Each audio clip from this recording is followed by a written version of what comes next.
Sfida kryesore ishte që të gjithë fiturimin tim nuk duhet ta transmetoja fëmijëve.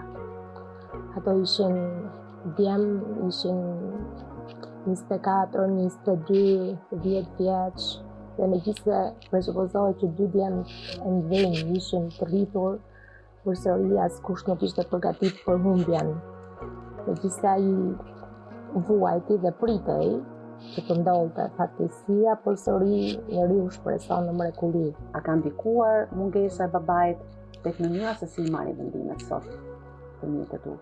Të marrja e vendimeve të rëndësishme që praktikisht i merr me bashkëshortin dhe nuk i merr me fëmijët, ndjehet jashtë mase, janë vendime shumë të vështira, sepse fëmijët, sido që të jetë, pavarësisht se janë të rritur, pavarësisht se duket sikur u rritën, u bën burra. Fëmijët e sotëm nuk janë si dikur, pa diskutim që janë të ndjeshëm dhe më thonë, mami si duash ti. Po dhe kjo është shumë e vështirë.